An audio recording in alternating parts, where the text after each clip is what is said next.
উমরে ফারুক সালাত শুরু করলেন, ফজরের সালাত, আল্লাহু আকবার। In the mean time Abu Lulu এই খঞ্জর নিয়ে উমরে ফারুকের বুকের মধ্যে 3টা স্টেবিং করলেন। একটা মারলেন নাভির নিচে, মারার সাথে সাথে পাকস্থলী কেটে গেল। আরেকটা মারলেন পাজরে, পাজর ছিঁড়ে গেল। 3টা মারার পরে উমরে ফারুক বললেন, কাতালানি আল কাল, এক কুকুর আমাকে মেরে ফেলেছে। পেছন থেকে এক সাহাবীকে টান মেরে সামনের দিকে নিয়ে গেলেন, তুমি নামাজের ইমামতি করাও। আর ওমরে ফারুককে বাকিরা ধরাধরি করে পেছনে নিতে আরম্ভ করলেন। আর এই আত্মাই আক্রমণ যে করেছে, সে কাতারের মাঝখান দিয়ে যেতে আরম্ভ করলো আর 2 দিকে ছুরি মারতে আরম্ভ করলো। 13 জন সাহাবীর গায়ে ছুরি মেরেছে, 7 জন সাহাবা স্পট ডেথ, জায়গায় মৃত্যু। এই ভয়ঙ্কর অবস্থা দেখে এক সাহাবী বুরনুস, এক ধরনের জুব্বা আছে মাথাওয়ালা, অনেকে জ্যাকেট পরছেন না এরকম মাথাওয়ালা, লম্বা জুব্বা আছে আরবরা শীতে পড়ে মাথাওয়ালা, এই মাথাওয়ালা জুব্বা বের করে এক সাহাবী জালের মতো তার দিকে উড়ায় মারল। ওই বুরনুসের মধ্যে পেঁচিয়ে আবু লুলু মাটিতে পড়ে গেল আর সুইসাইড করে ফেলল, নিজের বুকে নিজে মেরে আত্মহত্যা। যেই সাহাবীকে ইমামতির জন্য দাঁড় করালেন, উনি ছোট্ট সূরা দিয়ে প্রথম রাকাতে সূরা আল কাউসার, দ্বিতীয় রাকাতে সূরাতুল ইখলাস দিয়ে নামাজ শেষ। উমরে ফারুক বেহুশ। উমরে ফারুক কি বেহুশ। সবাই কান্নাকাটি করতেছে, সবাই দেখতে গেলেন, এখন হুঁশ ফিরে না। মুখের মধ্যে, মুখ খুলে রাষ্ট্রের চিকিৎসক মুখের মধ্যে দুধ দিলেন, ওই নাভি দিয়ে দুধ বের হয়ে যায়, পাকস্থলী কেটে ওখান দিয়ে দুধ বের হয়ে যাচ্ছে। তারা বললো ওনারে বাঁচানো সম্ভব না, দেখেন হুঁশ ফিরে কিনা। হুঁশ ফিরলে ওনার পরে কে আমির হবে, উনি যেন প্যানেল ঠিক করে দিয়ে যায়। সবাই তাকিয়েছে ওমরে ফারুকের চোখের দিকে। আল্লাহর মেহেরবানিতে ঘন্টা খানিক পরে উনি চোখ খুললেন। চোখ খোলার পরেই বলেন নাই, ও মা আমি মরে যাই। চোখ খোলার পরে উনি বলেন নাই, কে মারলো আমারে। চোখ খোলার পরে উনি বলেন নাই, আমার পরে নেতা কে হবে। চোখ খোলার পরে সর্বপ্রথম কথাটি ছিল, আসল্লান নাস, আমার নেতৃত্বে যে ফজরের নামাজটা শুরু হয়েছিল এটাকে ঠিকমতো তোরা পড়েছিলি? আমার নেতৃত্বে যে ফজরের জামাত শুরু হয়েছিল সেটা ঠিকঠাক মতো সমাপ্ত হয়েছিল কিনা আগে বল। আসল্লান নাস, নামাজটা হয়েছে কিনা বল। সুবহানাল্লাহ বলতে পারলেন না? This is Umar, hour super hero. নেতা অনেকগুলো লাগে না, এরকম নেতা একটাই যথেষ্ট যে গোটা বিশ্বকে কাঁপায় দিতে পারে। চিল্লায় বলো ঠিক কিনা। বিশ্বনবী মক্কায় বসে বসে তাহাজ্জুদের সালাত পড়ে আল্লাহর কাছে দোয়া করলেন, আল্লাহুম্মা আইজ্জাল ইসলাম বিআহাব্বির রাজুলাইনি ইলাইক। ও আল্লাহ, 2 জন লোকের নাম বলবো, 2 জনের দরকার নেই, এই 2 জনের একজনকে আপনি ইসলামের সুশীতল ছায়া তলে এনে ইসলামকে বিজয় দান করে দেন।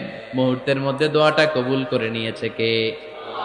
বিশ্বনবী বললেন, আল্লাহ 2 জনের নাম বলবো আজকের দোয়ায়। আবি জাহাল ইবনে হিশাম, হয়তো হিশামের বেটা আবু জাহেলকে আপনি ইসলামের ভিতরে নিয়ে আসেন, কিংবা ওমর ইবনুল খাত্তাব, খাত্তাবের বেটা ওমরকে আপনি ইসলামের ছায়া তলে নিয়ে আসেন। ওমরে ফারুকের জন্য দোয়াটা কবুল করে নিয়েছে কে? মক্কার যে অবস্থা, আল্লাহর হাবিব সাল্লাল্লাহু আলাইহি ওয়াসাল্লাম বুঝলেন মক্কার এই 2 জনের একজন যদি আমার সাথে না থাকে তাহলে মক্কায় দাওয়াতি কাজ চালিয়ে যাওয়া যাবে। আল্লাহরে বললেন, আল্লাহ বেশি চাই না, এই 2 জনের একজন, হয় আবু জাহেল নয় ওমর, হয় আবু জাহেল নয় ওমর।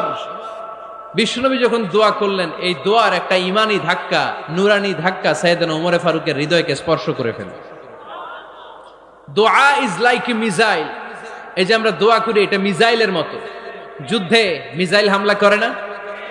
মিসাইল হামলা করার পরে এই মিসাইল লক্ষ্য বস্তুতে যে ভেদ করে, ঠিক কিনা? তেমনি দোয়ার মতো যদি আপনি দোয়া করতে পারেন, আপনি যেই জন্য দোয়া করেছেন ঠিক ওই জায়গায় যে আপনার দোয়া স্পর্শ করে।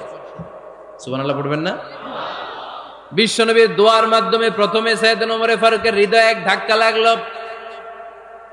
2 নম্বরে রব্বুল আলামিন সূরাতুল হাক্কা দিয়ে ওমর ফারুকের হৃদয়ের মধ্যে দিলেন এক ধাক্কা। পড়েন আল্লাহু আকবার। কোরআনের ভেতরে সূরাতুল হাক্কা নামে একটা সূরা আছে না নাই? আল হাক্কাতু মাল হাক্কা ওয়া মা আদরাকা মাল হাক্কা। পড়েন আল্লাহু আকবার। বিশ্বনবী যখন দোয়া করলেন, ওই দোয়া যখন সৈয়দনা ওমরে ফারুকের হৃদয়ে স্পর্শ করলো, সৈয়দনা ওমরে ফারুক সব সময় বিশ্বনবীরে ফলো করতে আরম্ভ করলেন। বিশ্বনবী ডানে গেলে লুকিয়ে লুকিয়ে ওমর ফারুক ডানে যায়, বিশ্বনবী বায়ে গেলে লুকিয়ে লুকিয়ে ওমরে ফারুক বায়ে যায়। বিশ্বনবী একবার মসজিদুল হারামে যে নামাজ পড়তে শুরু করলেন, ওমরে ফারুক তখন বিশ্বনবীর পিছু পিছু ছদ্মবেশে পেছন থেকে যে বিশ্বনবী কিভাবে নামাজ পড়ে দেখতে শুরু করলেন। বিশ্বনবী ইন দা মিন টাইম এশার নামাজে আল হাক্কাতুমাল হাক্কা তেলাওয়াত শুরু করে দিলেন। আল হাক্কাতুমাল হাক্কা তেলাওয়াত শুরু করে দিলেন। তেলাওয়াত করতে করতে বিশ্বনবী যখন তেলাওয়াত করতেছে, ওমরে ফারুক এরকম দুলতেছে আর মজা পাচ্ছে। ওমিয়া বিশ্বনবীর কণ্ঠ বুঝি আমার মতো কণ্ঠ, আপনার মতো কণ্ঠ, আহমদ বিন ইউসুফের কণ্ঠ, আব্দুল বাসিতের কণ্ঠ না। বিশ্বনবীর গলায় যে কি সুরের ঝংকার আল্লাহ দিয়েছেন, কি সুরের লহরি আল্লাহ দিয়েছেন, একবার যে শুনতো পাগল হয়ে যেত। আল্লাহু আকবার। বিশ্বনবী সূরা হাক্কা মন্ত্রমুগ্ধ তেলাওয়াতে, মন্ত্রমুগ্ধ সুর দিয়ে, মন্ত্রমুগ্ধ কণ্ঠ দিয়ে তেলাওয়াত করতে লাগলেন। এশার সালাতে ওমরে ফারুক দুলতে লাগলেন। ওমরে ফারুক যত শুনেন অবাক হয়ে যায়, যত শুনেন অবাক হয়ে যায়, যতই শুনে অবাক। কিরে? কারণ তিনি আরবি ভাষা বুঝতেন। এত সুন্দর শব্দের গাঁথুনি, এত প্রাঞ্জল বর্ণনা, এত সুন্দর অন্তমিল, এটা কবিতা না হয়ে পারে না। উনি মনে মনে ভাবলেন এটা মনে হয় কবিতা। It might be poem, it could be poem. Muhammad মনে হয় কবি হয়ে গেছে, তার কাব্য প্রতিভা দিয়ে সে এটা বানিয়েছে। তা না হলে এত সুন্দর কথা, এটা কবিতা না হয়ে পারে। ইন দ্য মিন টাইম বিশ্বনবী কিন্তু দেখতেছে না যে পেছনে ওমর। বিশ্বনবী তেলাওয়াত করছিলেন। ইন দ্য মিন টাইম বিশ্বনবী পড়ছিলেন ওমা হুয়া বিকাউলি শাইরিন কলিলাম মা তুমিনুন। এই আয়াতের অর্থ হলো এটা কোনো কবির কথা নয়, খুব অল্প সংখ্যক লোকই তোমরা ঈমান আনো। সুবহানাল্লাহ পড়ে। এটাকে বলে কোইন্সিডেন্ট। কোইন্সিডেন্ট হুট করে অনেক সময় মিলে যায়, যায় কি যায় না? আপনি একজনের কথা ভাবতেছেন ভাবতেছেন, বাজারে গেলেন, বাজারে যেই দেখেন ওই লোকটা দাঁড়ায় আছে, এরকম হয় কি হয় না? কোইন্সিডেন্ট। ওমরে ফারুক মনে মনে যেটা ভাবতেছে ওই কথা দিয়ে বিশ্বনবী তেলাওয়াত করতেছে। আল্লাহু আকবার। বিশ্বনবী যে আয়াত তেলাওয়াত করছিলেন, আয়াতের অর্থ হলো এটা কোনো কবির বানানো কবিতা না, খুব অল্প সংখ্যক লোকই তোমরা ঈমান আনো। ওমরে ফারুক আটকে উঠলেন, থমকে দাঁড়ালেন। ঘটনা কি? আমি মনে মনে ভাবলাম, কি রে এত সুন্দর কথা, এটা তো মানুষের কথা হতে পারে না, এটা নিশ্চয়ই কবিতা, কবির কথা। কিন্তু মুহাম্মদ এখন আবার পড়তেছে ওমা হুয়া বিকাউলি শাইর, এটা কোনো শায়েরের, কবির কথা নয়। কলিলাম মা তুমিনুন, অল্পই তোমরা ঈমান আনো। তার মানে আমার মনে যা চলে মুহাম্মদ এটা টের পায়। মুহাম্মদ গণক। নাউজুবিল্লাহ পড়বেন না? মুহাম্মদ অনেক বড় মাপের একজন গণক। মানুষের হৃদয়ে কি চলে, মনে মনে কি ভাবে, মুহাম্মদ না দেখেও বলে দিতে পারে। ইন দা মিন টাইম বিশ্বনবী পরের আয়াতে পড়লেন ওয়ালা বিকাউলি কাহিনিন কলিলাম মা তাযাক্কারুন। এই আয়াতের অর্থ হলো এটা কোনো গণকের বানানো গণনা নয়, খুব অল্প সংখ্যক লোকই তোমরা উপদেশ হিসেবে এটাকে মানো। সুবহানাল্লাহ পড়েন। এবার আর ওমরে ফারুকের সহ্য হয় না, কি আজীব তামাশা। প্রথমে মনে করলাম কবিতা, মোহাম্মদ কয় কবি না, সে কবি না, এটা কবিতা না। তারপর ভাবলাম সে গণক, সে আয়াত পরে পরে বলে দিল এটা গণনা নয়, তাহলে এটা কি? এটা কি কবিতাও না, গণনাও না, তাহলে এটা কি? বিশ্বনবী তখন বললেন তানজিলুম মির রাব্বিল আলামিন। সুবহানাল্লাহ পড়েন। পরের আয়াত ছিল তানজিলুম মির রাব্বিল আলামিন। এটা দুনিয়ার কোনো কবির বানানো কবিতা না, এটা কোনো গণকের গণনা না, এটা কোনো সাহিত্যিকের বানানো সাহিত্য নয়, এটা মহাবিশ্বের পরিচালক রব্বুল আলামিনের কাছ থেকে পাঠানো কিতাব কোরআন। সূরা হাক্কার ধাক্কায় ওমরে ফারুক কাইত। প্রথমে ধাক্কাটা লাগলো যে দোয়া। বিশ্বনবী তাহাজ্জুদে কেঁদে দোয়া করলেন, আল্লাহ হয় আবু জাহেল রে দিবা, নাইলে ওমর রে দিবা। ওই দোয়া ওমরে ফারুকের হৃদয়ে ছোঁয়া লেগেছে। এরপরে হাক্কা, সূরাতুল হাক্কা দিয়ে দিলে এক ধাক্কা। এই ধাক্কা খেয়ে উথাল পাথাল হৃদয়ের মধ্যে, হায় রে এ কি বাণী, এ কেমন কথা, কে মুহাম্মদ? তারপরও শয়তানের ওয়াসওয়াসা আছে না নাই? আল্লাহ বলে যতই ওয়াসওয়াসা ওমরকে দেয়া হোক, আমি ওমরে ফারুককে এই মুসলিম উম্মাতের সেনাপতি বানিয়ে ছাড়বো, আমি সেনাপতি বানাবো। এবার 3 নাম্বার ডোজ। ডাক্তারের কাছে গেলে প্রথমে দেখবেন সিম্পল ডোজ দেয়, নরমাল ওষুধ, এটাতে কাজ না হইলে ডোজ বাড়ায়, একেবারে কাজ না হইলে অ্যান্টিবায়োটিক মারে, আছে না নাই?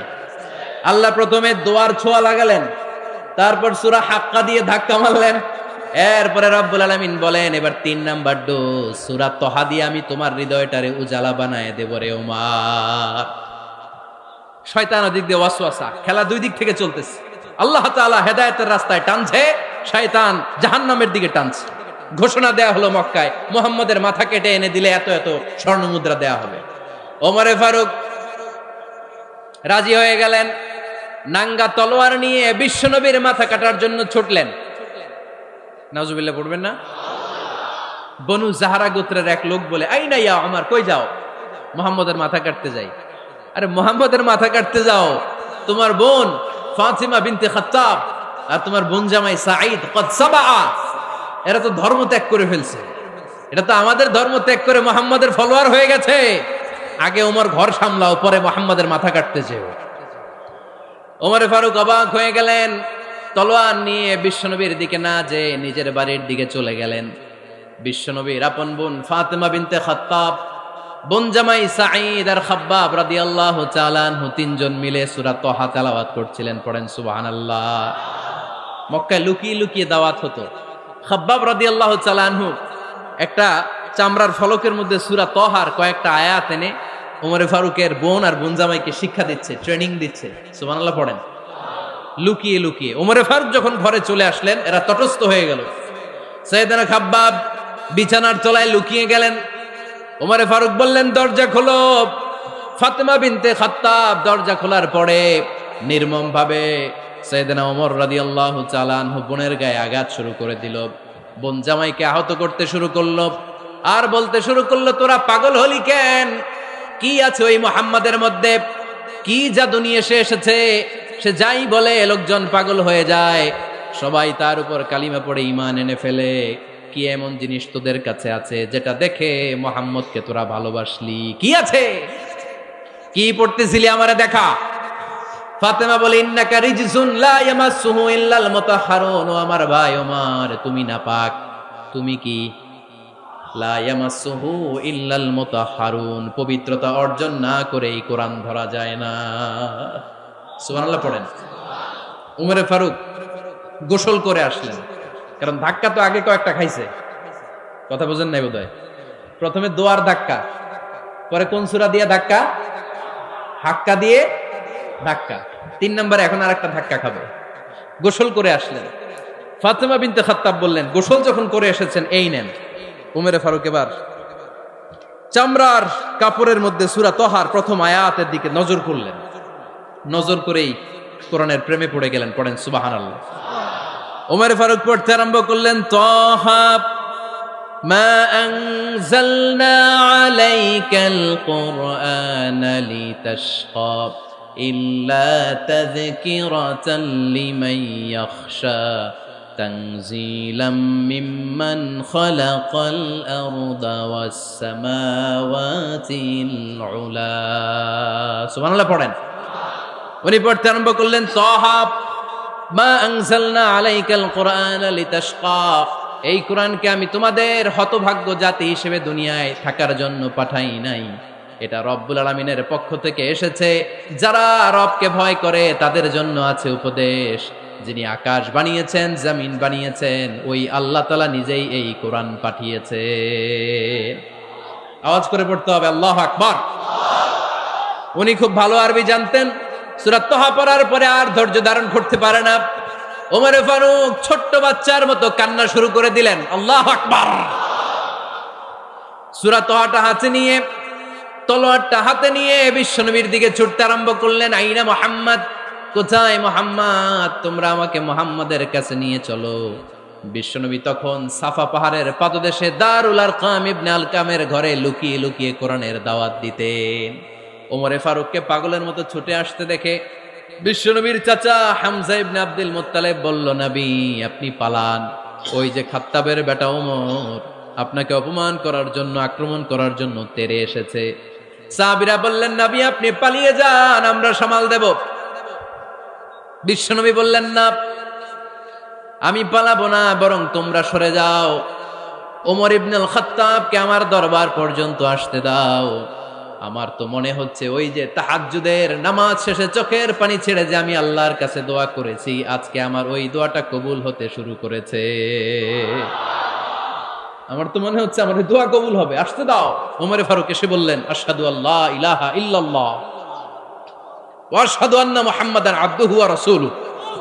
আমি সাক্ষ্য দিলাম আল্লাহ ছাড়া কোনো ইলাহা নাই, নিশ্চয় আপনি আল্লাহর প্রেরিত বান্দা এবং রাসূল। পড়েন সুবহানাল্লাহ। ওমরে ফারুক যখন কালিমা শাহাদা পড়ে মুসলমান হয়ে বিশ্বনবীর হাতে হাত রাখলেন, মুসলিম সাহাবীদের মধ্যে খুশি আর আনন্দের বন্যা বয়ে গেল। মুসলিম হাতে গোনা সাহাবারা আল্লাহর প্রশংসা করলেন। বিশ্বনবী সাইয়েদনা ওমরে ফারুককে জড়িয়ে ধরলেন। ওমরে ফারুক এবার বিশ্বনবীরে বললেন, নবী গো, আলাসনা আলাল হক, আমরা কি সত্যের উপরে আছি নাকি আমরা ভুলের উপরে আছি? বিশ্বনবী বললেন, বালা নাহনু আলাল হক, আমরাই সত্যের উপরে আছি। সুবহানাল্লাহ পড়েন। আলাসনা আলাল হক, নবী আমরা কি সত্যের উপরে নাই? হ্যাঁ অবশ্যই ওমর, তুমি সত্যের উপরে আছো। ওমরে ফারুক বললেন, তাহলে ফাফিমাল ইখতিফা, তাহলে লুকায় লুকায় আর দাওয়াত দেব কেন? আমি তো কালিমা পড়ে ফেলছি, আসেন আমার সাথে বের হই। ফাফিমাল ইখতিফা, আর লুকায় লুকায় কেন? আসেন আমরা বাইরে বের হই। বিশ্বনবী বললেন, ওমর এটা মাক্কি জীবন, এখানে আমরা একটু গোপনে গোপনে দাওয়াত দিতে চাই। ওমরে ফারুক বলে, না, আমার দায়িত্ব, আমি একটা মিছিল দিতে চাই নবী।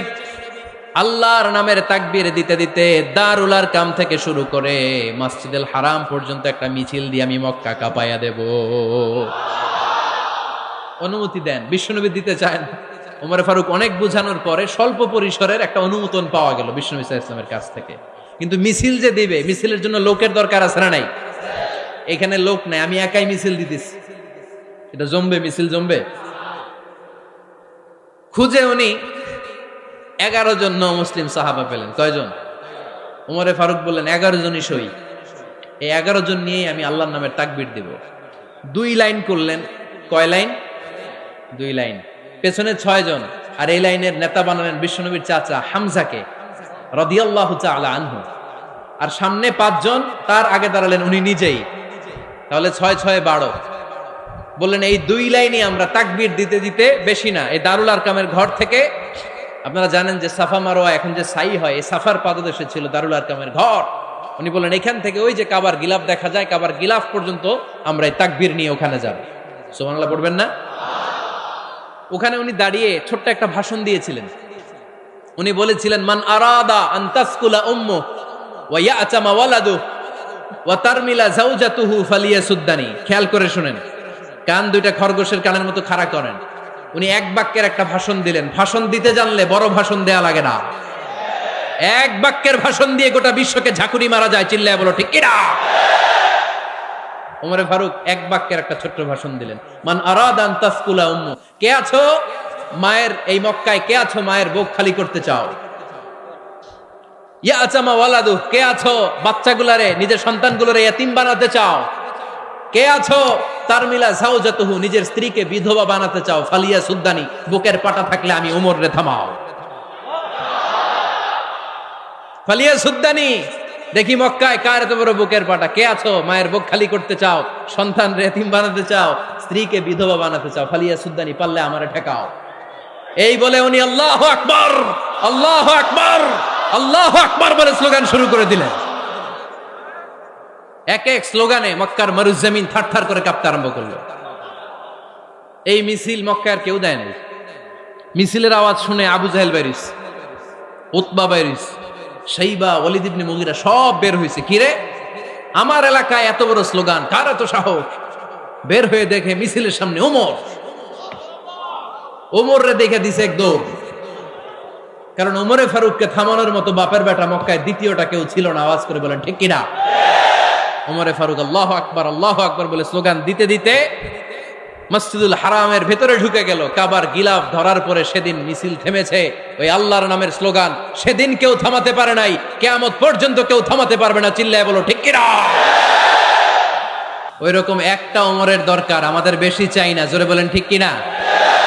দাও খোদা দাও আমায় আবার ওমর দারাজ দিল, দাও খোদা দাও আমায় আবার ওমর দারাজ দিল, দাও আলীর মতো বীর সেনানি, আলীর মতো বীর সেনানি জাগাতে নিখিল,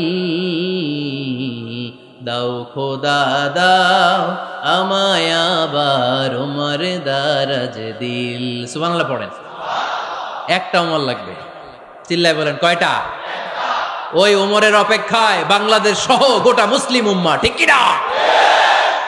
একটা ওমরই যথেষ্ট। আমাদের সেন্ট্রাল লিডারশিপ নাই তো, আমাদেরকে এদিকে লাথি মারলে আমরা ওইদিকে যাই, ওদিক থেকে গুতা মারলে আমরা এদিকে যাই।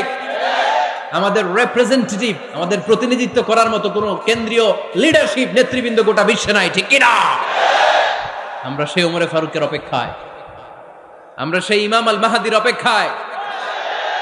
এই ওমরে ফারুক আমাদের মডেল, ঠিক কি না? থার্ড ইন পজিশন এই পুরা উম্মতের মধ্যে ওনার পজিশন নাম্বার 3। 1 নাম্বার পজিশন বিশ্বনবীর, কার? 2 নাম্বার পজিশন কার? আবু বকর। 3 নাম্বার পজিশন কার? ওমরে ফারুকের। বিশ্বনবী বলতেন লা নবিয়্যা বা'দি, লা নবিয়্যা বা'দি, আমার পরে কোনো নবী নাই। ওয়ালা রাসূলা, আমার পরে কোনো রাসূলও নাই। আমার নবীর পরে আর কোনো নবী আছে? আমার নবীর পরে আর কোনো রাসূল আছে? এই যে কাদিয়ানি যে একটা সম্প্রদায় আছে, এরা কি মুসলিম নাকি অমুসলিম? মুসলিম সম্প্রদায়ের সাথে এদের কোনো সম্পর্ক নাই, চিল্লায় বলেন ঠিক কি না? এরা যদি মুসলমান হতে চায়, আমার নবী দ্য লাস্ট মেসেঞ্জার বিশ্বনবীকে খাতামুন নবী হিসেবে সংবাদ সম্মেলন করে গোটা বিশ্বকে জানায় দিতে হবে, তারপরে তাদেরকে আমরা মুসলিম হিসেবে স্বীকৃতি দিব, চিল্লায় বলেন ঠিক কি না? তা না হলে তারা কোন ধর্মের এটাকে জানায় দিতে হবে। No inferiority complex, no identity crisis. Identity ক্রাইসিসে থাকা যাবে না। আপনারা কোন ধর্মের এটা জানায় দেন। আপনারা বিশ্বনবীরও শেষ নবী মানবেন না, আবার মুসলিম বলেও নিজেদেরকে ট্যাগ লাগাতে চাইবেন। সাধারণ মুসলমানরা এটা এই ধোঁকাবাজি মানে না, চিল্লায় বলেন ঠিক কি না? আমার নবীর পরে কোনো নবী নাই, আমার রাসূলের পরে কোনো রাসূল নাই, ঠিক কি না? আল্লাহর হাবিব বলতেন লাউ কানা বা'দি নাবিয়্যুন লাকানা উমর, তবে আমার পরে যদি নবী হওয়ার যোগ্যতা কারো থাকে, আমার ওমরের ওই যোগ্যতা আছে। সুবহানাল্লাহ পড়েন। প্রভু তুমি বলেছ রাসূল দেবে না, বলনি দেবে না ওমর, বলনি দেবে না হামজা তারি, খালিদ বিজয় সম, তুমি বলেছ রাসূল দেবে না। সুবহানাল্লাহ পড়েন। এজন্য আমরা একটা ওমর চাই। কয়টা? বেশি লাগবে? নেতার মতো নেতা কয়টা লাগে? জোরে বলেন কয়টা? Enough, that's enough.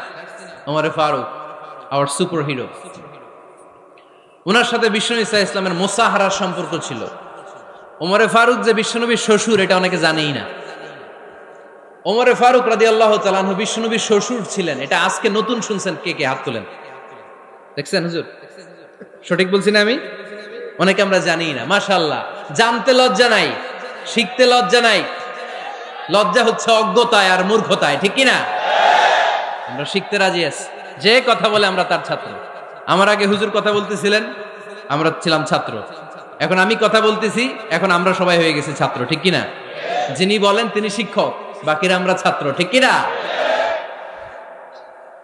4 খলিফার 2 খলিফা, ইসলামের 4 খলিফার 2 খলিফা বিশ্বনবীর মেয়ের জামাই, আর বাকি 2 খলিফা বিশ্বনবীর শ্বশুর। সুবহানাল্লাহ পড়েন। সাইয়েদনা আলী রাদিয়াল্লাহু তাআলা আনহু, সাইয়েদনা উসমান যুন-নূরাইন বিশ্বনবীর মেয়ের জামাই। উসমান রাদিয়াল্লাহু তাআলা আনহুর কাছে বিশ্বনবী 2 মেয়েকে বিয়ে দিয়েছিলেন। একজন মারা যাওয়ার পরে আরেকজন। বিশ্বনবী বলেছেন এরপরে আরেকটা থাকলে ওইটারও বিয়ে দিতাম। সুবহানাল্লাহ পড়বেন না? 2 জন ছিল মেয়ের জামাই আর 2 জন ছিল শ্বশুর। সাইয়েদনা আবু বকর শ্বশুর, বিশ্বনবীর স্ত্রী আম্মাজান আয়েশা রাদিয়াল্লাহু তাআলা আনহার বাবা। বিশ্বনবীর স্ত্রী আম্মাজান হাফসা রাদিয়াল্লাহু তাআলা আনহার বাবা ছিল সাইয়েদনা ওমর ফারুক। চিল্লায় পড়েন আল্লাহু আকবার। জান্নাতুল পজিশন না, সাইয়্যিদু কুহুলিল জান্নাহ। জান্নাতে যত নারীরা যাবে, নারীদের সর্দারিনী হবে সাইয়্যিদাতুনা ফাতেমা রাদিয়াল্লাহু তাআলা আনহা। এই ফরিদপুরের যত ইয়াং স্টাররা, তোমরা যারা জান্নাতে যাবে, তোমাদের লিডার হবে সাইয়েদনা হাসান আর হুসাইন রাদিয়াল্লাহু তাআলা আনহুমা। আর বয়স্ক মুরব্বীরা যারা জান্নাতে ঢুকবেন, আপনাদের লিডার হবে সাইয়েদনা আবু বকর আর সাইয়েদনা ওমর ফারুক রাদিয়াল্লাহু তাআলা আনহু। সুবহানাল্লাহ পড়তে পারলেন না?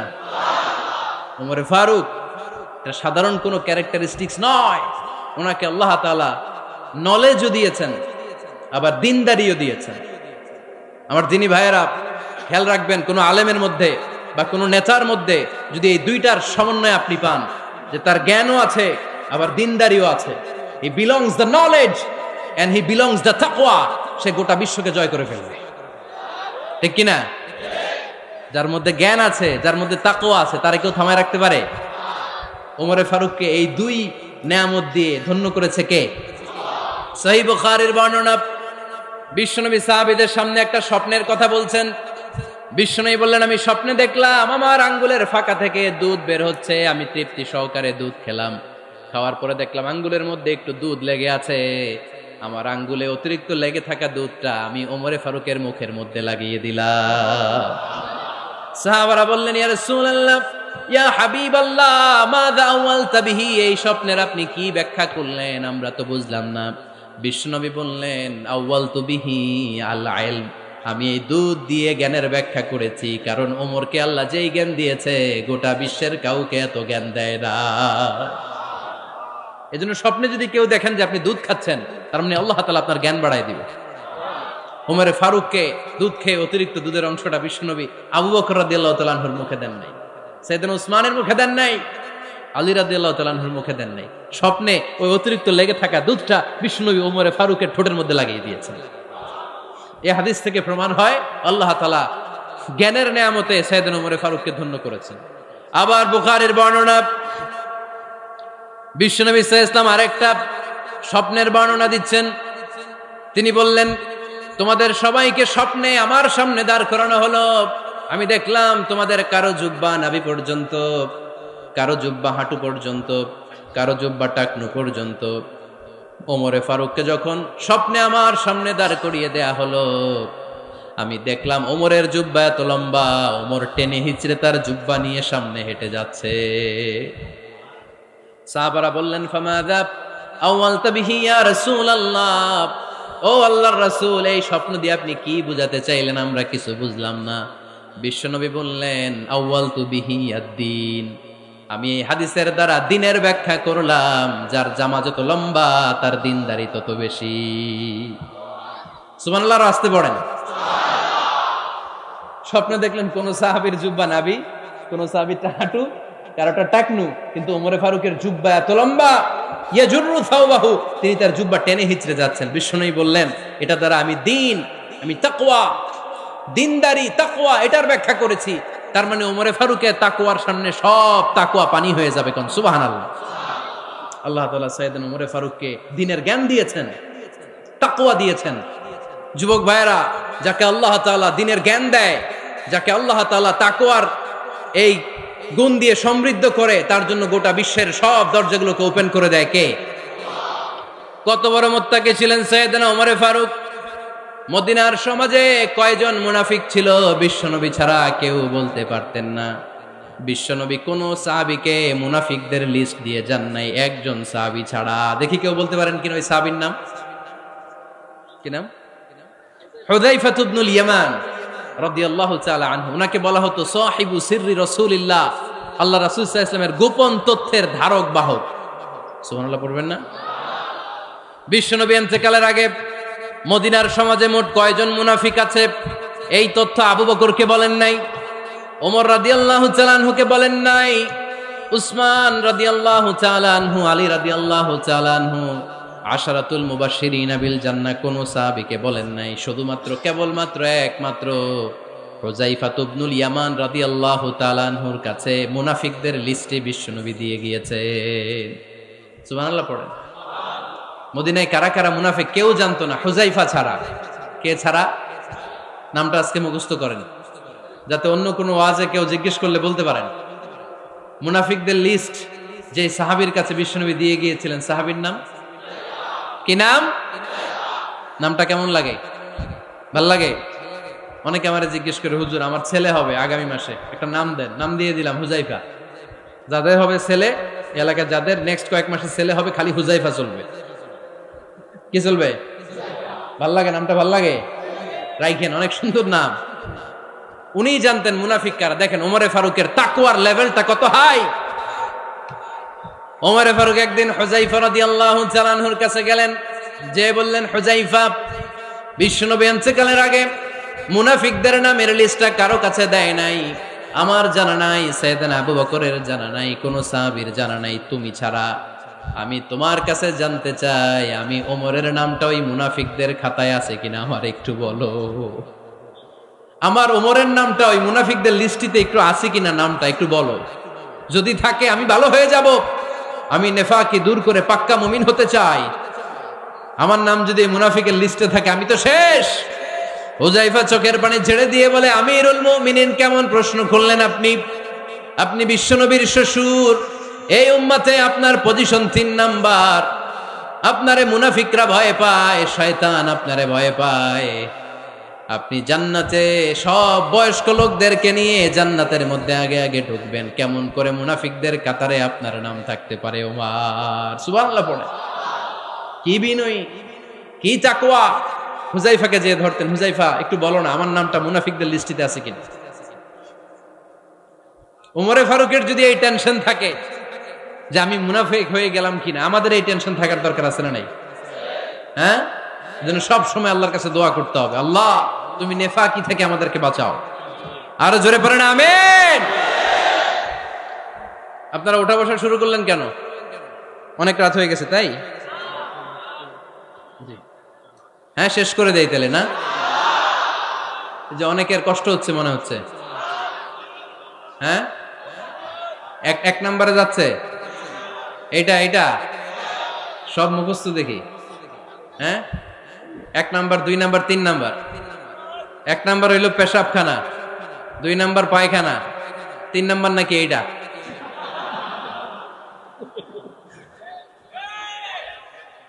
আছে না নাই? না। সিগারেট কোন মুসলমান খেতে পারে? সিগারেট হয় টোবাকো প্ল্যান্টস থেকে, তামাক পাতা। ফরিদপুরে চাষ হয় নাকি? হয়। কোন থানায় হয় বেশি? হ্যাঁ, তামাক ক্ষেত যারা দেখছেন, কোন বেড়া লাগানো লাগে? কেন? ছাগলেও মুখ দেয় না। তো যেটা ছাগলে খায় না, এটা কোনো মুমিন বান্দা খাইতে পারে? তো খান কেন এগুলো, এই পচা জিনিস? হ্যাঁ, এই পৃথিবীতে বিড়ি আর সিগারেটই একমাত্র খানা যেটা টয়লেটে ঢুকে খাওয়া যায়, তাই না? পৃথিবীতে সিগারেট আর বিড়ি একমাত্র খাবার।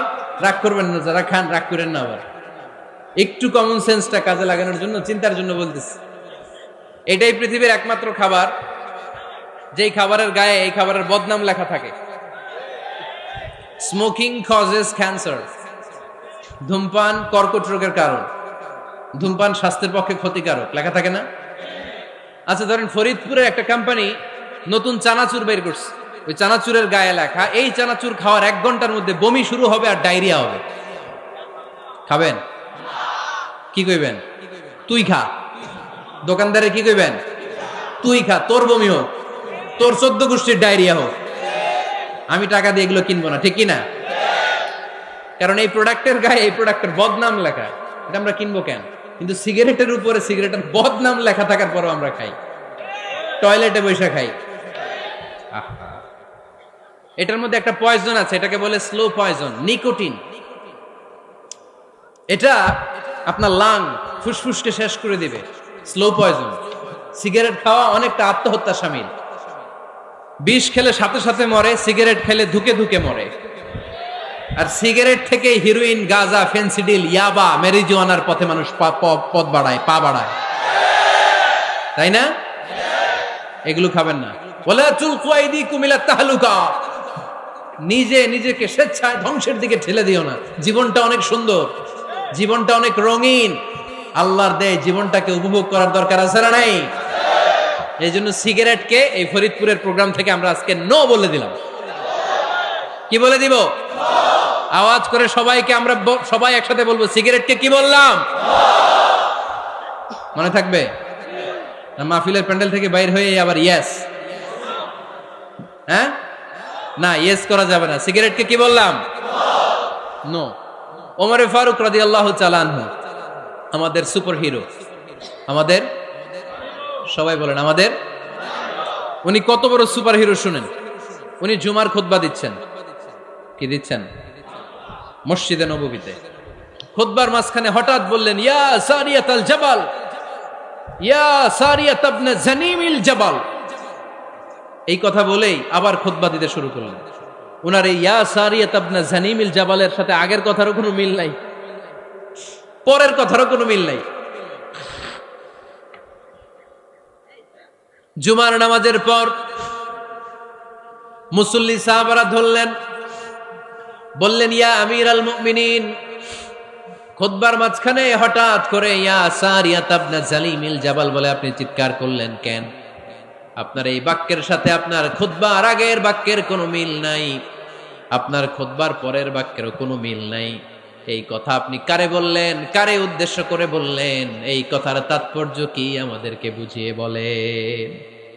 ওমরে ফারুক বললেন, আমি যখন খুতবা দিচ্ছি আমি দেখতে পেলাম ওই যে কয়েক মাস আগে আমি আমার মুসলিম সেনাবাহিনী পারস্যে আক্রমণের জন্য পাঠিয়েছি, বর্তমান ইরানের ওই বিশাল এলাকাতে পারস্যে আমি আমার ব্যাটালিয়ন পাঠিয়েছি। আমি হঠাৎ করে দেখতে পেলাম আমার মুসলিম বাহিনীর সেনাপতি যুদ্ধের এক পর্যায়ে তার ডানে আছে উপত্যকা, বায়ে আছে পাহাড়, সে পাহাড়ি রাস্তা ছেড়ে দিয়ে উপত্যকার দিকে যেতে শুরু করেছে। আমি দেখতে পেলাম আমার মুসলিম বাহিনী যদি উপত্যকার দিকে ছুটে বেড়ায়, কাফির মুশরিকরা আমার মুসলিম বাহিনীকে কচুকাটা করে ফেলবে। তাই আমি এখান থেকে তাদেরকে কমান্ড দিয়ে বলেছি, ইয়া সারিয়াতাল জাবাল, উপত্যকার দিকে নয় পাহাড়ের দিকে যাও, তাহলেই তোমাদের বিজয় নিশ্চিত হয়ে যাবে। উপত্যকার দিকে যেও না, ইলাল জাবাল, ইলা সারিয়াতিল জাবাল, পাহাড়ের দিকে ছোট। সাহাবারা অবাক, ঘটনা কি? উনি বসে আছেন মদিনায় মসজিদে নববীর মিম্বারে দাঁড়িয়ে, উনি যদি ইয়া সারিয়াতাল জাবাল বলে এটা কি ইরানে যাবে নাকি? ও মিয়া, তখনকার সময়ে বর্তমানের মতো মোবাইল ছিল নাকি? ইন্টারনেট ছিল নাকি? কিছু ছিল? খালি মুখে আমি যদি বলি ইয়া সারিয়াতাল জাবাল, এটা ইরানে যাবে? ইন্ডিয়ায় যাবে? ঢাকায় তো যাবে না, ফরিদপুর শহরেই তো বসবে না, ঠিক কিনা? কিন্তু এটা আমিরুল মুমিনিন বিশ্বাসী সাহাবারা বিশ্বাস করে নিল। কিছু মুনাফিক ছিল, এরা কয় না ঝামেলাস, এটা তো সম্ভব না। এক কাজ করি, এই সেনাপতি যখন বিজয়ী বেশে মদিনায় ফিরে আসবে আর আমরা ধরব। এরা দিন গুনতে লাগলো, এই সেনাপতি মুসলিম বাহিনী নিয়ে পারস্য জয় করে কবে ফিরে আসবে।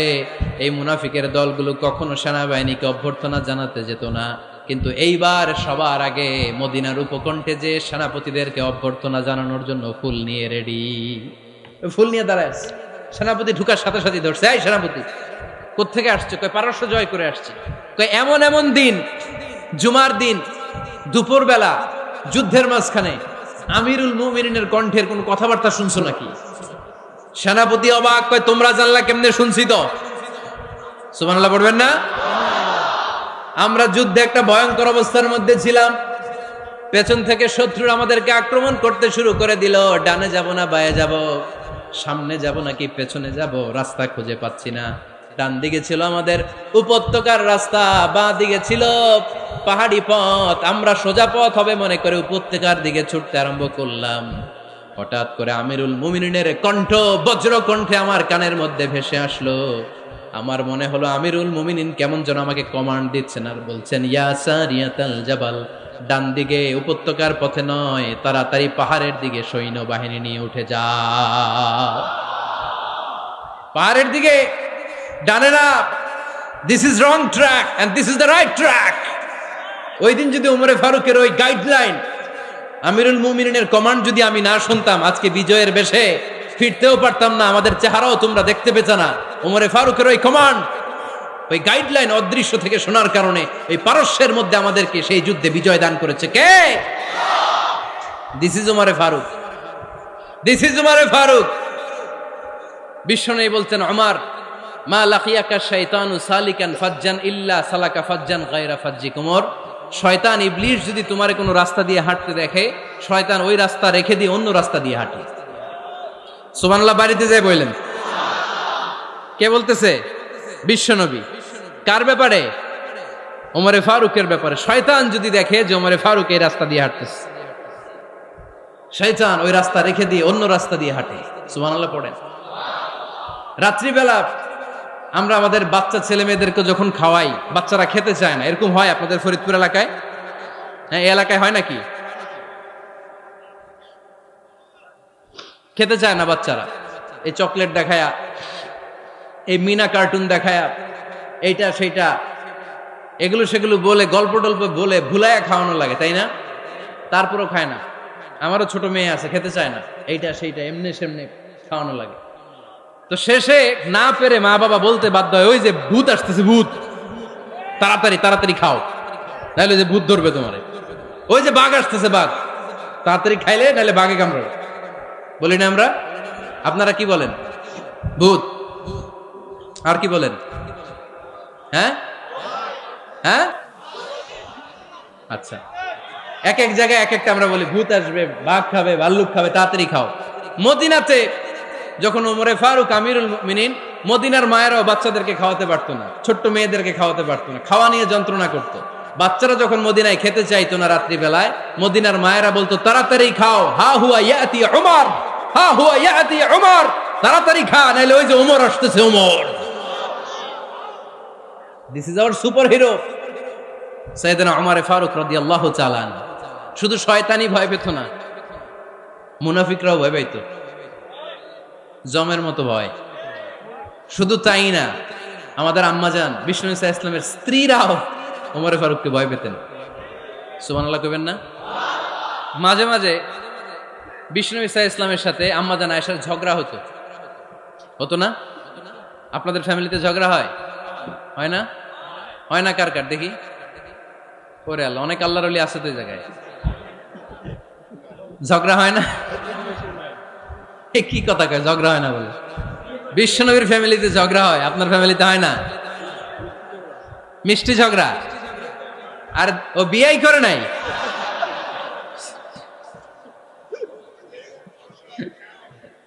ঝগড়া তো হবেই, দাম্পত্য জীবনের মজাটাই তো এখানে।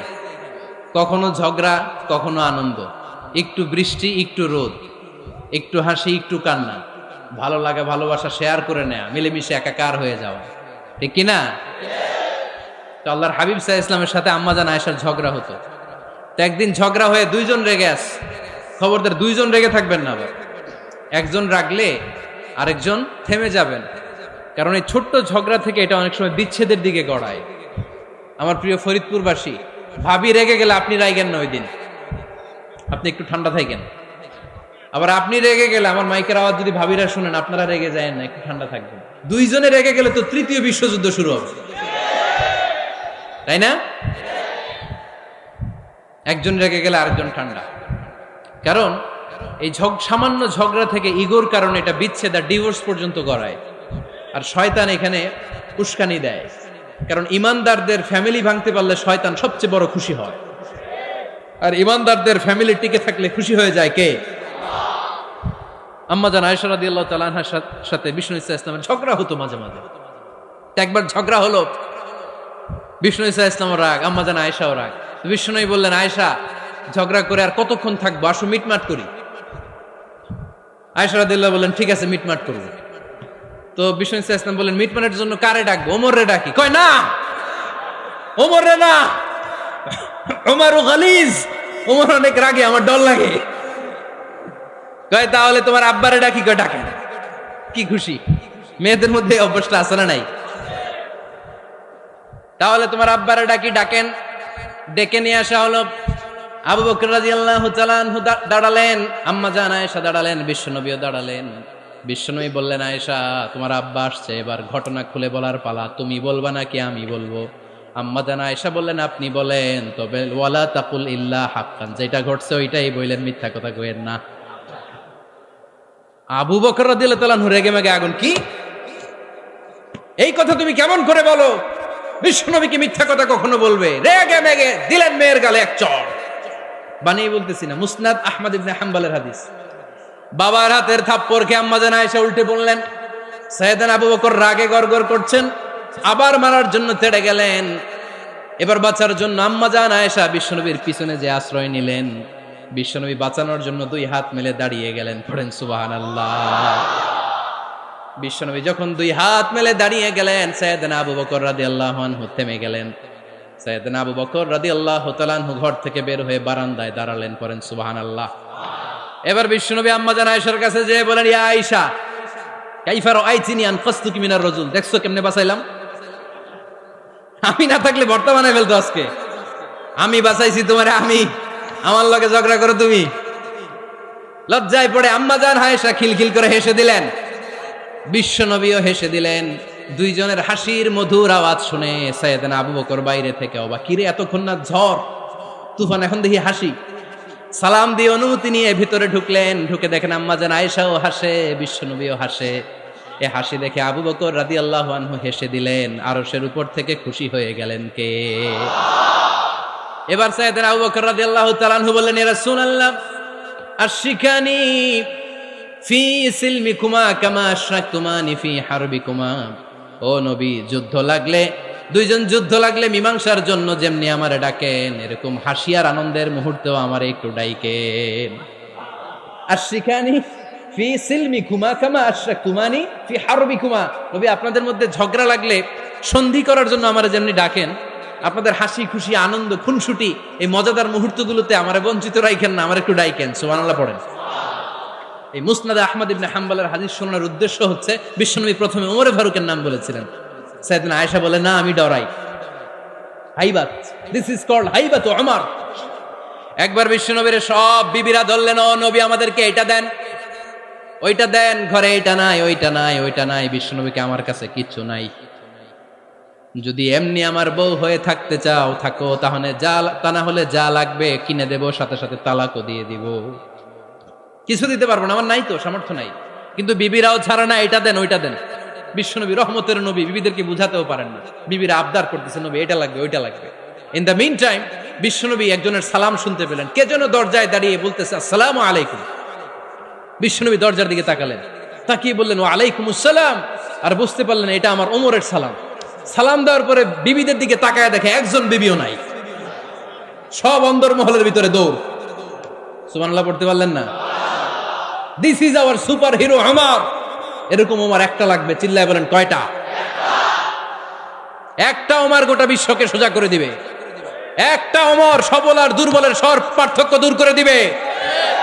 মাজলুমের উপর জালিমের অত্যাচারের অবসান ঘটায় দিবে। গোটা বিশ্বটাকে সাম্য, মৈত্রী, ভালোবাসার, ইনসাফ দিয়ে পরিপূর্ণ করে দিবে। সেই ওমরের অপেক্ষায় আমরা। নিজের ছেলেকে 80টা বেত মেরেছেন। কয়টা? 80টা বেত মেরেছে। এই ব্যাপারে অনেকগুলো বর্ণনা পাওয়া যায়। সবচেয়ে সহিহ বর্ণনা হচ্ছে মুয়াত্তা ইমাম মালিকের বর্ণনা। ওমরে ফারুক রাদিয়াল্লাহু তাআলা আনহুর ছেলে আব্দুর রহমান মারুফুন বিআবি শাহমা ছিলেন মিশরে। ওখানে নাবিজ খেয়েছিলেন। নাবিজ হচ্ছে আরব দেশের লোকেরা দুধের মধ্যে শক্ত খুরমা রাত্রেবেলা ঢেলে দিত। ঢেলে দিলে সারা রাত ওই খুরমার রসটা দুধের সাথে মিশে দুধটা লাল হয়ে যেত। এটারে সকালবেলা খেত, খুব সুস্বাদু, এটাকে বলে নাবিজ। কিন্তু এটা রাতে ভিজাইলে সকালেই খাইতে হয়, রেখে দিলে আবার একটু সমস্যা হয়। এটা অনেকটা তারির মতো হয়ে যায়, মাতলামি চলে আসে। তো ওমরে ফারুকের ছেলে নাবিজ খেয়েছেন, মদ খাননি, নাবিজ। কিন্তু নাবিজ খাওয়াতে সাকরান চলে এসেছে। সাকরান চলে আসাতে এটা যখন প্রমাণিত হয়েছে, আমর ইবনুল আস রাদিয়াল্লাহু তাআলা আনহু নাকি 80 বেত মেরেছেন মিশরে। কয় বেত? নিয়ম হচ্ছে সবার সামনে, কিন্তু সবার সামনে না মেরে একটু গোপনে মেরেছে। এই তথ্য যখন ওমরে ফারুকের কাছে এসেছে, উনি বললেন, না, মারতে হবে সবার সামনে, আলাদা মারলা কেন? ও মদিনায় ফিরে আসলে আমি আবার 80টা মারব। মদিনায় ফিরে আসার পরে সাইয়েদনা ওমরে ফারুক ওই আগের 80টারে আর ধরেন নাই, নিজ হাতে আবার 80টা বেত মেরেছেন। এই বেত মারার 1 মাস পরে এই আবু শাহমা ইন্তেকাল করেছে। অনেক ঐতিহাসিক বলে এই বেতের আঘাতে মরেছে, কেউ কেউ বলেছে নিজের রোগের কারণে মরেছে।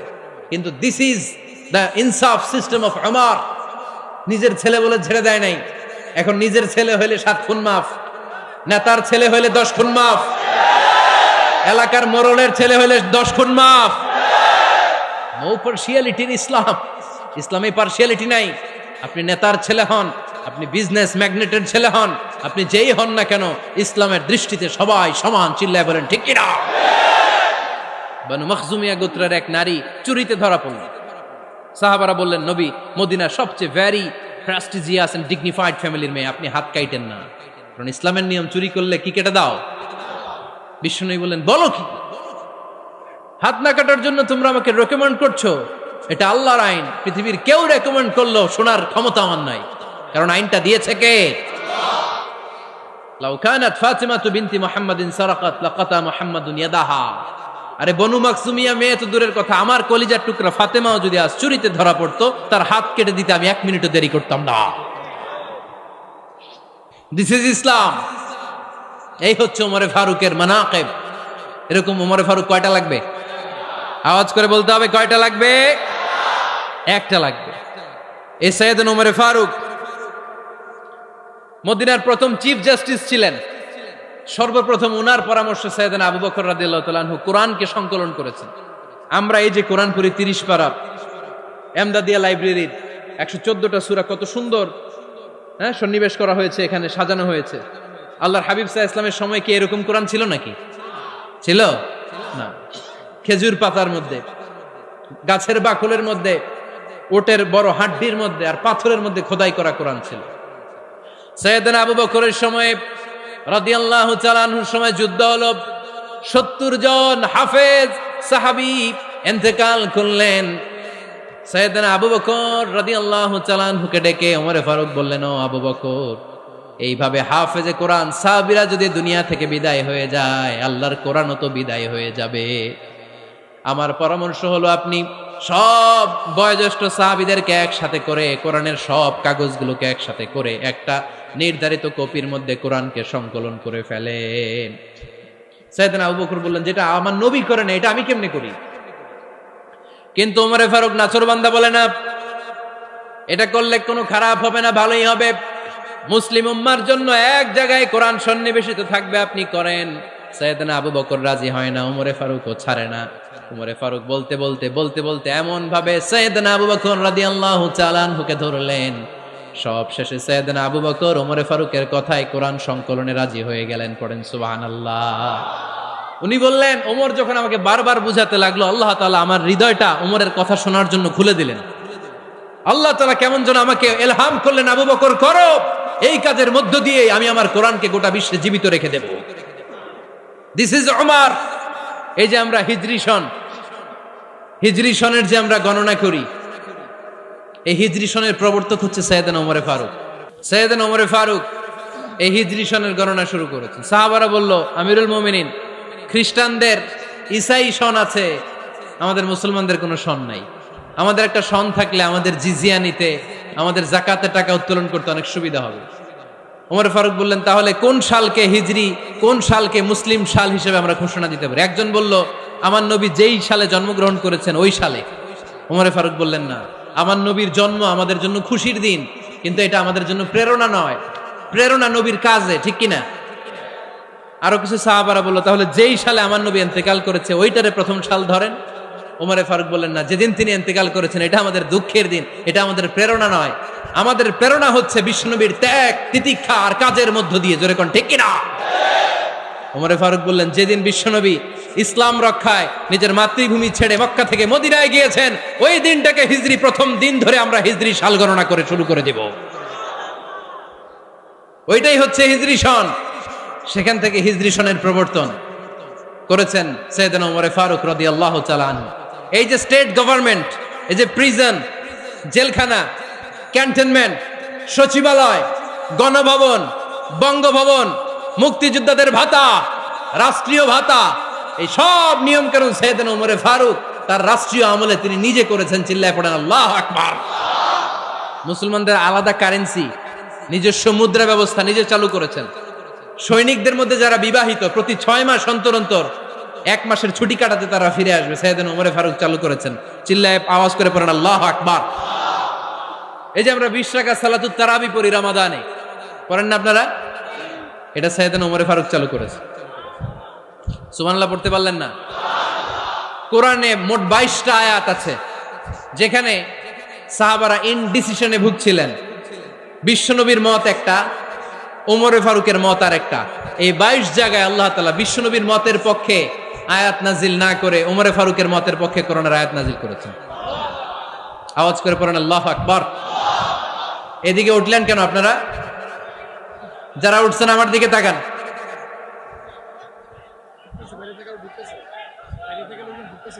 কিছু ভিতরে ঢুকতেছে, কিছু বাইরেতেছে না?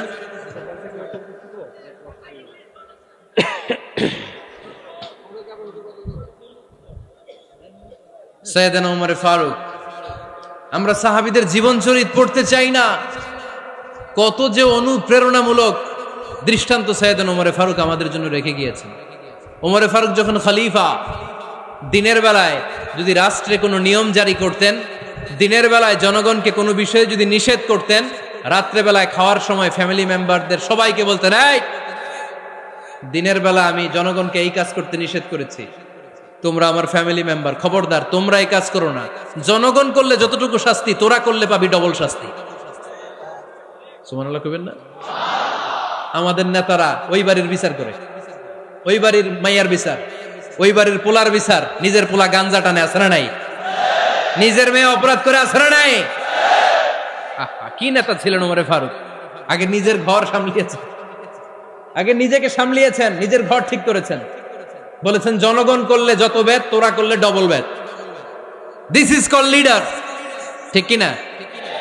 এক বাবা এসে বললেন, ওমর ফারুক আমার ছেলে কথা শোনে না, বেয়াদব। ওমর ফারুক ছেলেরা ডাকলেন, বাবা তুমি তোমার আব্বাজানের কথা শোনো না, এটা তো কবিরা গুনাহ। ছেলে বলে, ওমর ফারুক সব দায় দায়িত্ব আল্লাহ ছেলে মেয়েদেরকে দিয়েছে, বাবা মাকে কোনো দায়িত্ব দেয় নাই। ওমর ফারুক বললেন, অবশ্যই দায়িত্ব দিয়েছে। তাহলে বলেন আমার বাবার দায়িত্ব কি? উনি বললেন, প্রাইমারিলি প্রথমত 3 দায়িত্ব। আইয়ানতাকিয়া উম্মাহ, পৃথিবীর প্রতিটি বাবার উচিত ছেলেদের মেয়েদের জন্য ভালো মায়ের ব্যবস্থা করা। 2 নম্বরে আইয়ুহসিনা ইসমা, সুন্দর তার একটা নাম রেখে দেয়া। 3 নাম্বার ইউআল্লিমাহুল কিতাব, তার আল্লাহর কিতাব শিক্ষা দেওয়া। এবার ছেলেকে আমার আব্বা 3টার একটাও করে নাই। এবার ওমর ফারুক রেগে গেলেন, বাবার কাঁধে ধরলেন, বললেন তুই ছেলের জন্য বিচার নিয়ে আসলি, তোর 3টা দায়িত্বের একটাও তুই পালন করিস নাই। ছেলে বলে, আমিরুল মুমিনিন, আমার মা নর্তকী, আমার মা মাজুসি, আমার মায়ের মধ্যে কোনো আদব কাদব নাই, সুন্দরী দেখে আমার মা রে বাবা বিয়ে করছে, আমার মায়ের কাছ থেকে জীবনে কিছু শিখি নাই। 2 নাম্বার সাম্মানি খানফাসা, আমার বাবা আমার নাম রেখেছে চামচিকা। কি নাম রাখছে? এটা নাম হইলো একটা, এরকম উল্টাপাল্টা নাম আছে না নাই? না, এগুলো রাখবেন না। আব্দুল্লাহ রাখবেন, আব্দুর রহমান রাখবেন, আর একটা কি বলছি আজকে? হুযায়ফা রেখে দিয়েন, পারবেন? ওয়ালাম ইউআল্লিমনি হারফাম মিন কিতাবিল্লাহ, আমিরুল মুমিনিন। শুধু তাই না, আল্লাহর কোরআনের একটা অক্ষর আমার বাবা কোনোদিন আমারে শিক্ষা দেয় নাই। ওমর ফারুক রেগে গেলেন, এবার বাবার কান্দে ধইরা মারতে শুরু করলেন। তুই পোলার নামে বিচার নিয়ে আইছিস, তোরে মার দিমু আগে। এরকম নেতার দরকার আছে না নাই? মদিনায় এক লোক তার বউরে রাগের চোটে 100 তালাক দিয়ে ফেলছে। কয় তালাক দেয়ার নিয়ম কয়টা? দিছে কয়টা? এবার স্ত্রী কাঁদতে কাঁদতে এসে বলে, আমিরুল মুমিনিন দেখেন, আমার স্বামী আমারে রেগে মেগে 100 তালাক দিচ্ছে। ওমর ফারুক বললেন, দইরা নিয়ে আয় এটারে। নিয়ে আসা হলো। ওমর ফারুক বললেন, কয়টা তালাক দিয়েছো? কয় 100টা। কেন দিছো? কয় মাথা গরম আছিল। এরকম আছে না? তালাক দেওয়ার সময় সব তালাক, তুই তালাক, তোর মা তালাক, তোর বোন তালাক, সব তালাক। তালাক দিবে ওয়াইফ রে, দিতেছে সবাই রে। ওমর ফারুক বললেন, দিবে 3টা, 100টা দিলা কেন? কয় মেজাজ গরম ছিল। কয় দাঁড়া, আত-তালাকু মিন শাআইরিল্লাহ, তালাক হচ্ছে আল্লাহর দেয়া বিধানের একটা নিদর্শন, এটা নিয়ে তুই খামখেয়ালি করলি। আমার রায় শোন, আমার রায় হচ্ছে 3 তালাকে তোর বউ তালাক, বাকি 97 তালাক তোর পিঠের উপরে পড়বে। এরকম বিচারের দরকার আছে না নাই? এরকম দৃষ্টান্তমূলক বিচার যদি বাংলার জমিনে দেয়া হতো, আর কোন নারী ধর্ষিতা হতো? আর কোন নারীকে অ্যাসিড মারা হতো? আর কোন নারী যৌতুকের জন্য কান্না করত? একটা আমল লাগবে, বেশি না। মক্কা, মদিনা, এই 7 জায়গায় 7 জন গভর্নর পাঠিয়েছেন, তাদের থেকে তথ্য নিতেন। এই গভর্নর সিস্টেম উনি বানিয়েছেন। সাইয়েদনা আমর ইবনে আল-আস রাদিয়াল্লাহু তাআলা আনহুকে পাঠিয়েছেন মিশরে। মিশরে একটা দৌড় প্রতিযোগিতা হতো। মিশরি বলে, আমার মাল্লা কেন? তুমি খেলায় পারো না, আমারে মাল্লা কেন?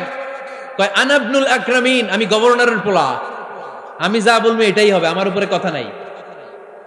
মিশরি ওইখানে আর ঝগড়া বাঁধায় নাই, মনে দুঃখ নিয়ে মদিনায় চলে আসলেন। এসে বললেন, আমিরুল মুমিনিন, আপনি আমর ইবনুল আস রাদিয়াল্লাহু তাআলা আনহুকে মিশরের গভর্নর বানিয়ে পাঠিয়েছেন। একটা প্রতিযোগিতায় আমি চ্যাম্পিয়ন হয়েছি, ওনার ছেলে হয়েছে রানার আপ। কেন সে চ্যাম্পিয়ন হতে পারে নাই? এই কারণে আমার মাথায় লাঠি দিয়ে 3টা বাড়ি মেরেছে। বিচারটা দিছে কার দরবারে? কথা বুঝেন নাই বোধহয়? ওমরে ফারুকের দরবার। ওমরে ফারুক বললেন, তাই আগামী বছরের অমুক তারিখ আমি সব গভর্নরদেরকে ডেকে হিসাব নিতে, ওই দিন তুই থাকবি, পারবি না? মিশনে বলে পারবো, মানে অবশ্যই পারবো। ওই দিন 7 রাজ্য থেকে 7 গভর্নর হাজির, গভর্নরদের ছেলেরাও হাজির, মিশরীয় হাজির। 7 গভর্নরের কাছ থেকে 7 এলাকার খোঁজ খবর নেয়ার পরে ওমরে ফারুক বললেন, আইনাল মিসরি, মিশরি লোকটা কই, এদিকে আয়। মিশরি সামনে আসার পরে বলল, আমর ইবনুল আস, তুমি মিশরের গভর্নর, তোমার ছেলে সহ তুমি আসো। আমর ইবনুল আস এসে সামনে বসে রইলেন। এবার বললেন, ও আমর ইবনুল আসের ছেলে, তুমি নাকি ইবনুল আকরামিন গভর্নরের ছেলে, তুমি যা বলবা মিশরে নাকি তাই হবে, তোমার নাকি অনেক দাপট। নিজে একটা লাঠি এনে মিশরীর হাতে দিয়ে বলল, এবার তোর মাথায় যতটা মারছে তুই ততটা গুনে গুনে মার, আমি দেখবো। আমর ইবনুল আস দেখবে, আমর ইবনুল আসের ছেলেরে তুই এখানে মার। সে বলতেছে, থাক, আপনি বলছেন এতেই যথেষ্ট, মারা লাগবে না, আমি মাফ করে দিলাম। ওমরে ফারুক বলল, খবরদার, মার, মার ওর মাথার মধ্যে। মিশরি ওমরে ফারুকের ধমক শুনে ভয়ে ভয়ে 3টা বাড়ি মারল। এই বাড়ি মারা দেখেও ওমরে ফারুকের হৃদয় ঠান্ডা হয় নাই। লজ্জায় আমর ইবনুল আস, বয়স হয়ে গিয়েছে সাহাবা, মাথা তখন টাক, মাথায় চুল নাই, লজ্জায় মাথাটা হেট হয়ে মাথাটা নিচু করে রেখেছে। এবার রাগের চোটে ওমরে ফারুক বললেন, এবার আমর ইবনুল আসের টাক মাথার মধ্যে একটা মার, মার। কেন ছেলেকে শিক্ষা দিতে পারে নাই?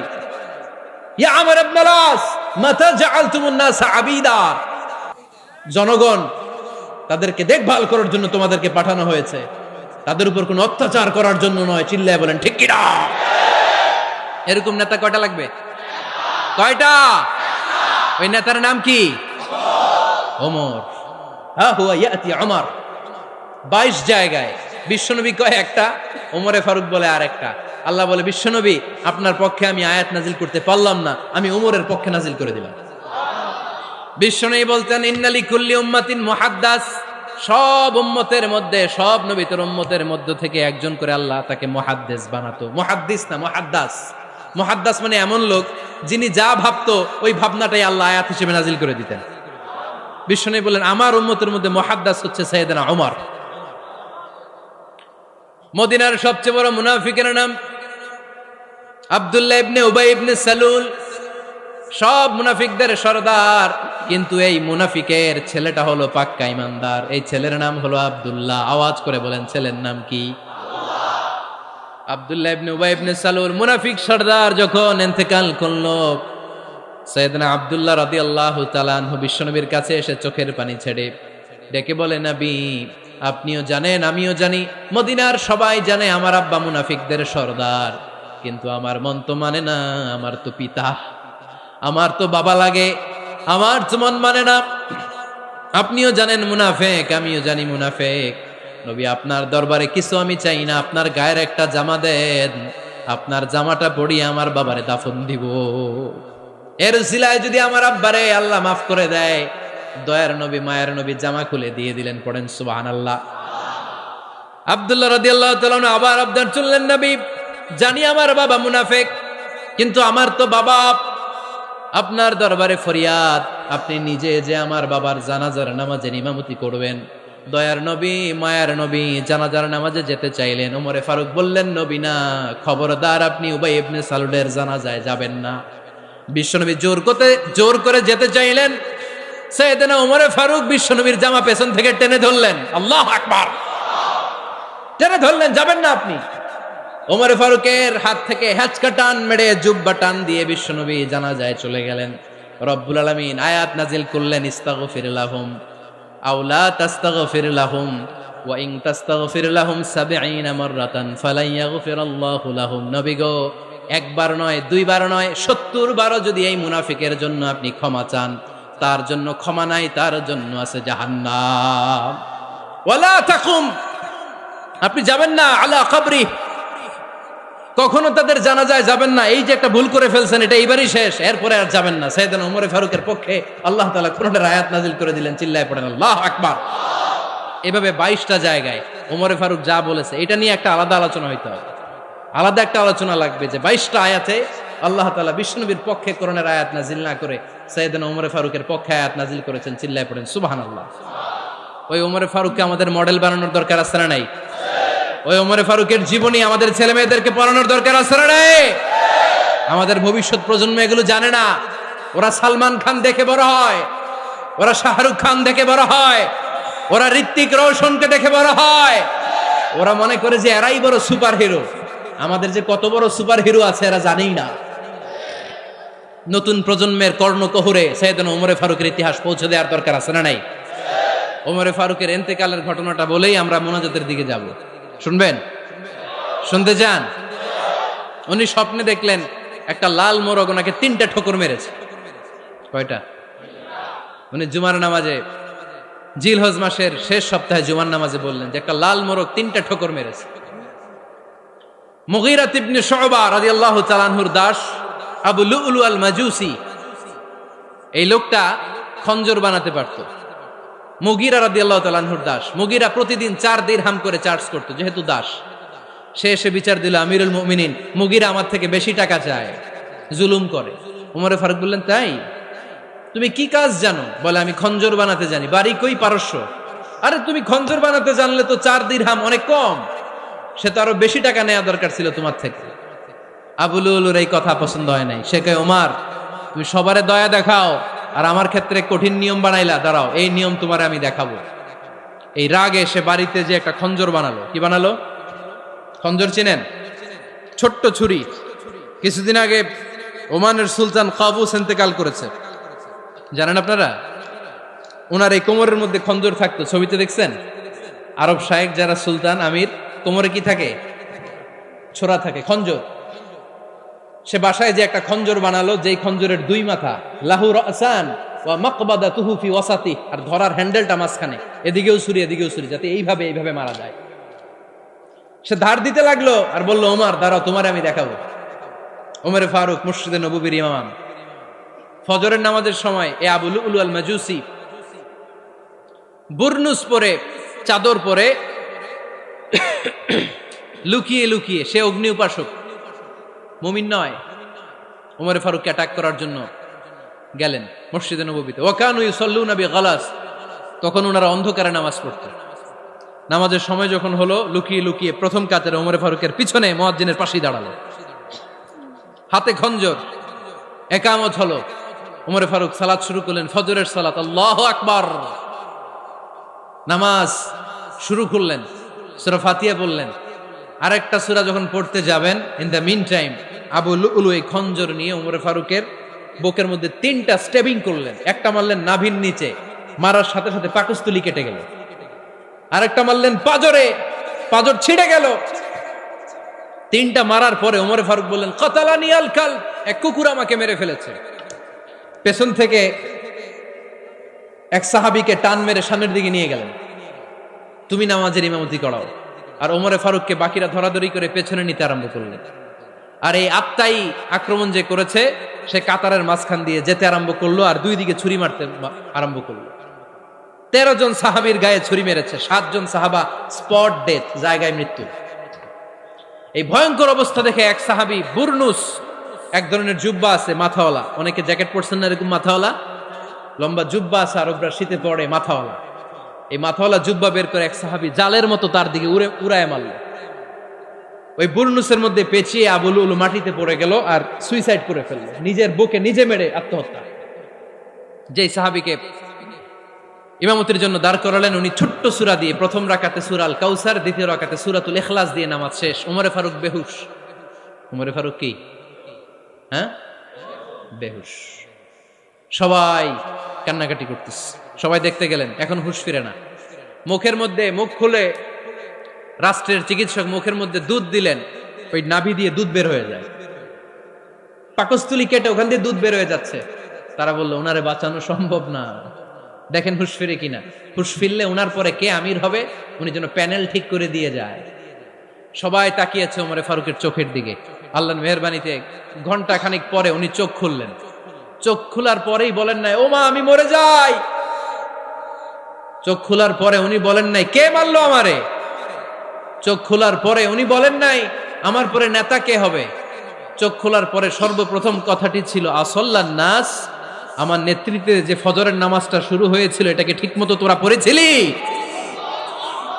আমার নেতৃত্বে যে ফজরের জামাত শুরু হয়েছিল সেটা ঠিকঠাক মতো সমাপ্ত হয়েছিল কিনা আগে বল। আসল্লান নাস, নামাজটা হয়েছে কিনা বল। সুবহানাল্লাহ কইতে পারলেন না? This is Omar, hour super hero. নেতা অনেকগুলো লাগে না, এরকম নেতা একটাই যথেষ্ট যে গোটা বিশ্বকে কাঁপায় দিতে পারে। চিল্লায় বলো ঠিক কিনা। আমরা চাই আমাদের ছেলেগুলো ওমরে ফারুকের মতো বড় হোক। আমরা চাই আমাদের ছেলে মেয়েগুলো খাব্বাব, খুবাইব, সাইয়েদনা আলী, উসমান, আবু বকর রাদিয়াল্লাহু তাআলা আনহুর অনুসরণে বড় হোক, ঠিক কিনা। আমরা একটা ওমর চাই যিনি আমাদেরকে সালাতের শিক্ষা দিয়ে গিয়েছেন, ইন্তেকালের আগে বলেছেন সাল্লান নাস। এজন্য আমরা যেন নামাজ কখনো নষ্ট না করি। আল্লাহর জমিনে দিন বাস্তবায়ন আসাদ্দুহুম ফি আমরিল্লাহি ওমর রাদিয়াল্লাহু তাআলা আনহুর মতো এত কঠোর কেউ ছিলেন না। তাই দিন বাস্তবায়নে আমরা যেন কাউরে ছাড় না দেই। সবার আগে আল্লাহর দিন, সবার আগে আল্লাহর কোরআন, সবার আগে আমার ইসলাম, ঠিক কিনা।